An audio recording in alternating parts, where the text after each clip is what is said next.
Hello everyone. आज की class में हम लोग फंक्शन बनाएंगे। फंक्शन ऐसा फंक्शन बनाना है जिसमें ना ही हम लोग कोई आर्गुमेंट पास करवाएंगे और ना ही उस फंक्शन से कोई वैल्यू रिटर्न करवाएंगे।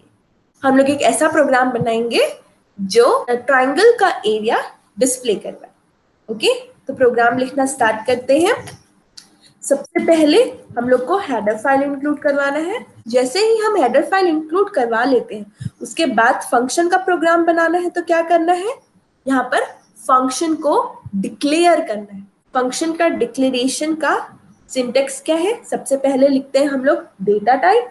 डेटा टाइप मैंने बताया हम बाय डिफॉल्ट इंटीजर यूज करने वाले हैं, ठीक है, क्योंकि मुझे क्या निकालना है, एरिया निकालना है। तो यहाँ पर फंक्शन का नाम लिखने के लिए मैं यूज कर रही हूँ एरिया। अब क्या बोल रहा है मुझे फंक्शन में, देखिए फंक्शन में कोई आर्ग्यूमेंट पास नहीं होगा। कोई आर्ग्यूमेंट पास नहीं होगा मतलब इसके अंदर कुछ भी कोई भी आर्ग्यूमेंट पास नहीं हो रहा। तो डायरेक्टली आप क्या करिए, यहाँ पर सेमीकोलन लगा दीजिए। ठीक है, हमने क्या किया, कोई भी आर्ग्यूमेंट पास नहीं किया। ठीक है, ये हो गया मेरा फंक्शन डिक्लेरेशन कंप्लीट। जैसे ही फंक्शन डिक्लेरेशन हो जाएगा फिर मुझे क्या करना है, फिर मुझे मेन फंक्शन स्टार्ट करना है। फंक्शन में कोई आर्ग्यूमेंट नहीं है। कोई आर्ग्यूमेंट नहीं है इसका मतलब क्या है, आर्ग्यूमेंट को आप रिलेट कर सकते हो इनपुट से। कोई भी ट्राइंगल का एरिया निकालना है तो उसके लिए आपको क्या क्या इनपुट लगेगा, उसका बेस लगेगा और उसका हाइट लगेगा। जब भी फंक्शन बनाना है जिसमें आर्गुमेंट नहीं रहेगा तो उस प्रोग्राम में इनपुट हम लोग मेन फंक्शन में नहीं लेंगे। कहां पर लेंगे, इसका मतलब मेन फंक्शन में इनपुट नहीं लेंगे, मतलब कहां पर लेंगे, जो हम लोग यूजर डिफाइंड फंक्शन बना रहे हैं उसी में ही इनपुट लेंगे, राइट। दूसरी चीज, नो रिटर्न वैल्यू। अगर कोई रिटर्न वैल्यू नहीं है इसका मतलब ये है कि जो आउटपुट आपको डिस्प्ले करवाना है वो आउटपुट भी मेन फंक्शन में नहीं होगा। तो सिंपली सिर्फ एक ही स्टेटमेंट आएगा, फंक्शन को कॉल करना। फंक्शन का डेफिनेशन लिखना स्टार्ट करते हैं। फंक्शन का डेफिनेशन कैसे लिखा जाता है, सबसे पहले उसका डेटा टाइप, फिर फंक्शन का नाम, फिर अगर कोई आर्गुमेंट पास हो रहा हो तो। अभी तो कोई आर्गुमेंट पास नहीं हो रहा है तो सिर्फ ब्रैकेट रहेगा, ठीक है।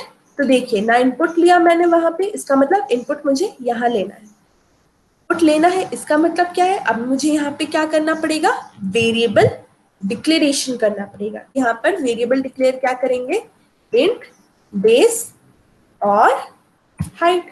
रिजल्ट को स्टोर करवाने के लिए ले रहे हैं तो उसके लिए लिया मैंने ए। सबसे पहले क्या करिए, सबसे पहले यूजर को बोलिए कि enter value of base and height. ठीक है, उसको बोल रहे हैं हम लोग कि बेस और हाइट की वैल्यू तो एंटर करो। कैसे लेंगे उसको, स्कैनफ परसेंटेज डी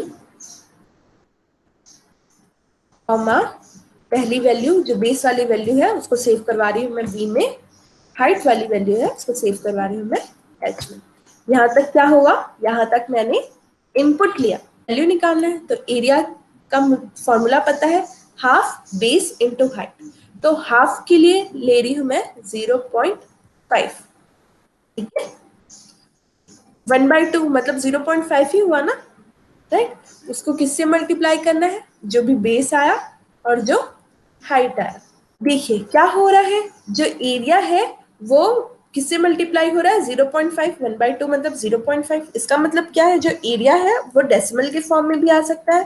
तो बेटर क्या होगा, जो आप एरिया ले रहे हो फ्लोट डेटा टाइप यूज कर लो। क्यों, क्योंकि जो आपका एरिया है उसकी पॉसिबिलिटी है कि वो डेसिमल में आ सकता है। अगर आप इंटीजर लेंगे तो वो डेसिमल वाली वैल्यू कंसिडर नहीं करेगा। Area of triangle float declare किया तो यहाँ पर परसेंटेज एफ आएगा। मान लीजिए मैंने बेस लिया 4, हाइट लिया 9, ठीक है। देखते हैं क्या आ रहा है, एरिया ऑफ ट्राइंगल आ रहा होगा 18